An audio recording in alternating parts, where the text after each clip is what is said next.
నమస్కారము. అందరికీ విశ్వావసునామ సంవత్సర శుభాకాంక్షలు. ఈ సంవత్సరము రవి రాజు అగటంతో గురువుకి సస్యాధిపతిగా ఇచ్చారు.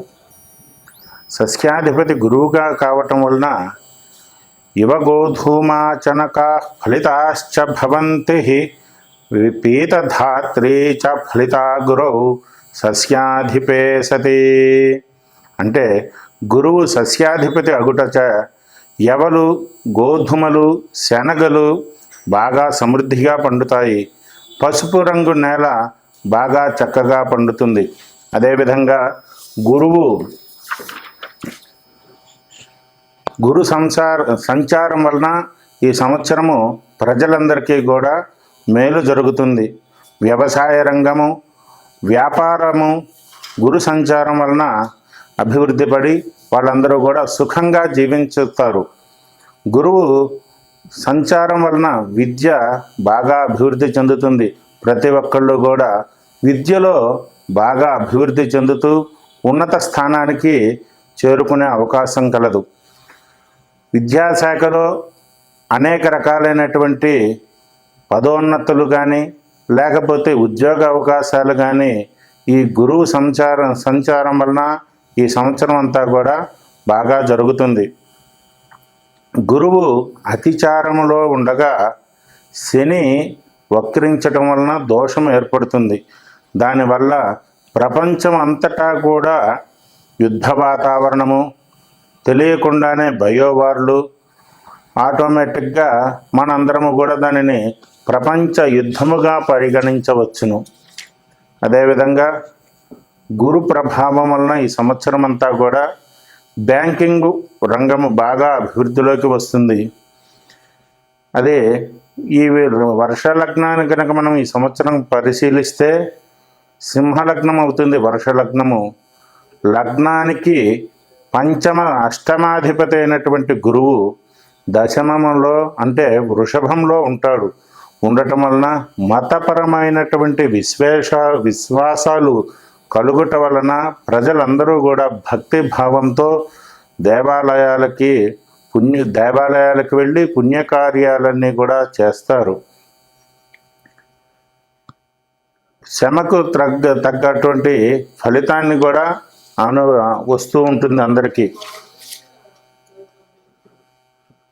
గురువు చంద్రుడితో కలిసి ఉన్నందున తూర్పు నాయకుల విరోధములు, ఉత్తరమున పంటల అభివృద్ధి, దక్షిణమున దేశానికి దక్షిణమునగా ప్రజలకు మానసిక బాధలు, లగ్నానికి గురు దృష్టి ఉండటచే గొడవలు కారణంగా ప్రజలందరూ కూడా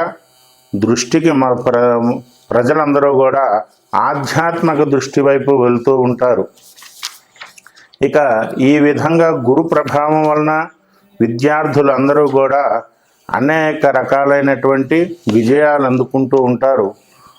గురువు ఈ సంవత్సరము ప్రారంభం నుంచి వృషభంలో ఉంటాడు. మే 13 వరకు 2025 వరకు కూడా గురువు వృషభ రాశిలో సంచారం చేస్తూ ఉంటారు.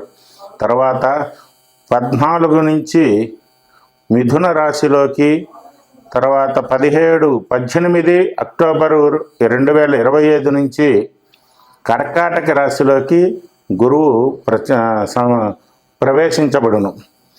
ఈ యొక్క గురువు స్థితి ఫలం ఎలా ఉందయా అంటే మధ్యమ వృష్టి, సస్యహాని, స్త్రీ శిశు పశువులకు హాని, రాజయుద్ధము, అదేవిధంగా భయము, ధాన్యానికి మధ్యలో ఉన్న మధ్య ధరలు అంటే అనుకూలంగా కాదు అట్లాగని వదిలివేసేటట్టు కాకుండా మధ్యలో ఉంటాయి వాళ్ళకి ధరలు. అచ్చటచ్చట అధిక వృష్టి, సువృష్టి, సస్యశ్యామలు మధ్యమము, ప్రజలకు ఈతి బాధలు, రాజుకు నిరంతరము కూడా యుద్ధ సన్నాహాలు, సస్యవృద్ధి, అదేవిధంగా గో సమృద్ధి అందరికీ కూడా సుజనులకు సుఖముగా ఉంటుంది. గురువు ఈ సంవత్సరము వక్రించటం వలన గురువు వక్ర ఫలితము సుభిక్షము, అధిక వస్త్రోత్పత్తి, ఎక్కువగా వస్త్రాలను ఉత్పత్తి చేయట ఉంచుతారు. ప్రజాజీవనము సాధారణంగా ఉంటుంది. 3 రాసుల సంచారం వలన గురువు ఈ సంవత్సరము మొత్తము కూడా 3 రాసుల్లో సంచారం చేయటం వలన శుభ ఫలితాలు కన్నా కీడించేటువంటి అశుభ ఫలితాలు ఎక్కువగా మనకు గోచరిస్తూ ఉన్నాయి. గురువు విద్యార్థులందరికీ కూడా అనేక రకాలైనటువంటి చదువులను నేర్పేటువంటి గురువు. ఈ విధంగా గురు సంచారము ఈ విశ్వావసు నామ సంవత్సరములో చాలామందికి అనుకూలంగాను, విద్యార్థులందరూ కూడా ఉన్నత శిఖరాలకు చేరుకోవడానికి, అదేవిధంగా వృత్తి వ్యాపారాలన్నీ కూడా అభివృద్ధి పదంలో తీసుకెళ్ళడానికి గురువు చాలా అనుకూలంగా ఉన్నాడు. ఇక పోతే 12 రాసులు మేషం నుంచి మీనం వరకు కూడా రాసుల యొక్క ప్రభావం, గురువు ప్రభావం రాసుల మీద ఎలా ఉన్నదో మనం తెలుసుకుందాం. ముందుగా మేషరాశి వాళ్ళకి ఈ యొక్క గురువు ప్రభావము ప్రారంభంలో వృషభంలోనే ఉంటాడు. మేషరాశి వాళ్ళకి కూడా ఈ యొక్క 14/5 వరకు కూడా వృషభ రాశిలో ఉండి 14 మే నుంచి కర్కాటకంలోకి ఈ యొక్క గురువు సంచారం సాగుతూ ఉంటుంది. ఈ సంవత్సరం ఆరంభం నుండి అంటే ఉగాది నుండి వైశాఖ బహుళం వరకు కూడా గురువు ద్వితీయంలో ఉండటం చేత ధన సంపాదన, సుఖము, కీర్తి ప్రతిష్టలు, వీరి మాటలను ప్రతి ఒక్కళ్ళు కూడా గౌరవించే విధంగా ఉంటాయి. శుభమూలకంగా ధన వ్యయము, ఇంట్లో శుభ కార్యక్రమాలు కూడా జరుగుతూ ఉంటాయి. సంతోషము, అనేక రకాలైనటువంటి ఆదాయ మార్గాలు కలుగుతాయి. తర్వాత గురువు తృతీయ చతుర్థ రాసుల్లో సంచరిస్తూ ఉంటాడు కాబట్టి కష్టపడాల్సి వస్తుంది, శ్రమ అధికముగా ఉంటుంది.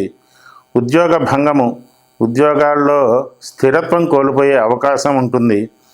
వృధా వైరములు, అనవసరంగా లేనిపోయినటువంటి తగాదాలు, లేనిపోని కాలక్షేపము, మనము అనుకున్నది కూడా దూరం అయిపోయేటువంటి అవకాశం ఉన్నది. దానితో మాట చాకచక్యం లేకపోవటం వలన బంధువులందరితో కూడా వైరము సంపాదించుకునేటువంటి అవకాశం ఉన్నది. మేషరాశి వాళ్ళకి ఈ యొక్క గురువు అంతా కూడా శుభుడే, కానీ ఈ యొక్క గురువు మేషరాశికి శుభుడే, కానీ కొన్ని రకాలైనటువంటి మానసిక ఇబ్బందులు, అదేవిధంగా కొన్ని రకాలైనటువంటి చికాకులు కలుగజేయగలడు. కాబట్టి మేషరాశి వాళ్ళందరూ కూడా ప్రశాంతంగా తమ యొక్క ఇష్టదేవతని ప్రార్థన చేసుకుంటూ నిత్యము దైవారాధన, మీకు వీలైతే దగ్గరలో ఉన్నటువంటి శివాలయానికి వెళ్ళి కాస్త ప్రశాంతంగా మీ జన్మ నక్షత్రం రోజున శివారాధన అంటే మహాన్యాసపూర్వకంగా అభిషేకం చేసుకోవచ్చు. దాని ద్వారా గురువు యొక్క అనుగ్రహాన్ని పొందవచ్చు. ఈ సంవత్సరము గురువు యొక్క అనుగ్రహం కోసము ప్రతి ఒక్కళ్ళు కూడా ఈ కిందటి చెప్పేటువంటి శ్లోకాన్ని ప్రతి ఒక్కళ్ళు ఎవరి శక్తి కొలది వాళ్ళు పారాయణ చేసుకోవటం వలన మీరు చేసేటువంటి పారాయణ మీకు మనశ్శాంతిని కలిగించడానికి కానీ గురువు యొక్క అనుగ్రహాన్ని పొందడానికి అవకాశం ఉంటుంది. శ్లోకం ఏమిటంటే దేవానాంచ ఋషీణాంచ గురుకాంచన సన్నిభం బుద్ధిమంత్రం త్రిలోకేశం తం నమామి బృహస్పతిం అనేటువంటి ఈ యొక్క శ్లోకాన్ని అన్ని రాసుల వాళ్ళు ప్రతి ఒక్కళ్ళు కూడా ఎవరి శక్తి కొలది వాళ్ళు సంఖ్య ప్రమాణం కాకుండా మీ శక్తి కొలది పారాయణ చేసుకుంటూ ఉంటే గురువు యొక్క అనుగ్రహత కొంతలో కొంత లభించేటువంటి అవకాశాలు ఉన్నాయి. అదేవిధంగా ప్రతి రాశి వారికి కూడా ఈ యొక్క గురువు పరిపూర్ణంగా అనుగ్రహించి వాళ్ళకు ఉన్నటువంటి ఈతి బాధలు, చిన్నటువంటి మానసికమైనటువంటి బాధలు కానీ, లేకపోతే ఆందోళనలు, ఇవన్నీ కూడా తొలగిపోయి ప్రతి ఒక్కళ్ళు కూడా సుఖంగా ఉండాలి. చేసేటువంటి పనులు కానీ, వృత్తి వ్యాపారాలు ఏవైనా సరే ఆ యొక్క గురువు అనుగ్రహంతో సుఖంగా ఉండి ఉన్నత శిఖరాలకి చేరుకొని ప్రతి ఒక్కళ్ళు కూడా సంతోషంగా ఆనందంగా ఉండాలని కోరుకుంటూ ఉన్నాము. విశ్వావసు నామ సంవత్సరంలో ప్రతి ఒక్కళ్ళకి కూడా అంతా మంచే జరుగుతూ ఉంటుంది, ఎటువంటి ఇబ్బందులు ఉండవు. కాకపోతే విశ్వావసు అంటేనే విశ్వాసము అని. విశ్వాసము అంటే మన మీద మనకు విశ్వాసం ఉండాలి, అదేవిధంగా చేసే పని వల్ల విశ్వాసం ఉండాలి. ఈ యొక్క చిన్న ఇబ్బందులు కానీ, లేకపోతే బాధలు కానీ కూడా తొలగిపోయి సుఖంగా ఉండాలి అంటే గురువు యొక్క అనుగ్రహం ప్రతి ఒక్కరికి కూడా కావాలి. కాబట్టి ప్రతి ఒక్కళ్ళు కూడా ఈ యొక్క శ్లోకాన్ని ఎవరి శక్తి కొలది వాళ్ళు పారాయణ చేసుకుంటూ సుఖంగా ఉండాలని కోరుకుంటూ ఉన్నాము. ఈ సంవత్సరము గురువు ప్రారంభంలో వృషభంలో ఉంటాడు. అంటే ఉగాది నుంచి మార్చి 30 నుంచి వృషభంలో గురువు సంచరిస్తూ మే 13 వరకు కూడా వృషభ రాశిలోనే సంచరిస్తూ ఉంటారు. తదుపరి మే 14 నుంచి మిథున రాశిలోకి గురువు యొక్క సంచారం మొదలవుతూ ఉంటుంది. మే 14 నుంచి 17 అక్టోబర్ 17 వరకు కూడా గురువు కర్కాటక రాశిలో సంచారం చేస్తూ ఉంటాడు. అక్టోబర్ 18 నుంచి సంవత్సరాంతం వరకు కూడా గురువు కర్కాటక రాశిలో ప్రయాణం చేస్తూ ఉంటాడు. ఈ సంవత్సరం మొత్తం కూడా గురువు 3 రాశుల్లో సంచారం చేస్తూ ఉంటాడు. వృషభము, మిథునము, కర్కాటక రాశుల్లో ఈ సంవత్సరం గురువు సంచారం చేస్తూ ఉంటాడు. కాబట్టి గురువు యొక్క అనుగ్రహము కోసము కొన్ని రాశి వాళ్ళకి గురువు అనుకూలంగా ఉంటారు. అదేవిధంగా వ్యయస్థానంలో ఉన్నటువంటి గురువుకి కొంతమందికి బాధలు పెరుగుతూ ఉంటాయి. వ్యయస్థానంలో అంటే గురువు వృషభంలో ఉంటే మేషరాశి వారికి ఈ యొక్క వ్యయ బాధలు కానీ, అదేవిధంగా మీనరాశిలో ఉంటే వ్యయ బాధలు, ఇట్లా అనేక రకాలైనటువంటి బాధలు వస్తూ ఉంటాయి. కాబట్టి వ్యయస్థానంలో ఉన్నటువంటి గురువుకి పరిహారంగా ఎవరి శక్తి కొలది వాళ్ళు దాన ధర్మాలు చేసుకుంటూ ప్రతి నిత్యము కూడా నిత్య దేవతారాధన, ఇంట్లో ఉన్నటువంటి దేవుళ్ళని పూజించుకుంటూ సుఖంగా ఉండవలసిందిగా కోరుచూ ఉన్నాము. అదేవిధంగా కొన్ని రాసుల్లో గురువు సంచారం వలన కొన్ని రాసుల వాళ్ళకి ఇబ్బందులు కలగవచ్చును.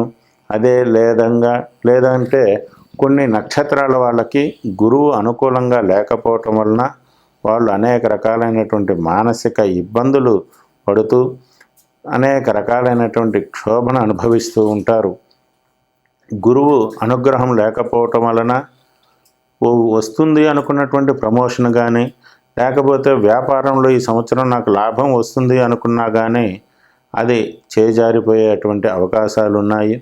దగ్గరగా వచ్చి పూర్తిగా మనదే అనుకునే సమయంలో గురువు అనుగ్రహం లేకపోవటం వలన అది చేజారిపోయేటువంటి అవకాశం ఉన్నది. కాబట్టి ప్రతి ఒక్కళ్ళు కూడా గురువుకి నమస్కారం చేసుకొని ఆ యొక్క గురువుని గురుగ్రహం యొక్క అనుగ్రహం పొంది సుఖంగా ఉండాలని మనస్ఫూర్తిగా కోరుకుంటూ ఉన్నాము.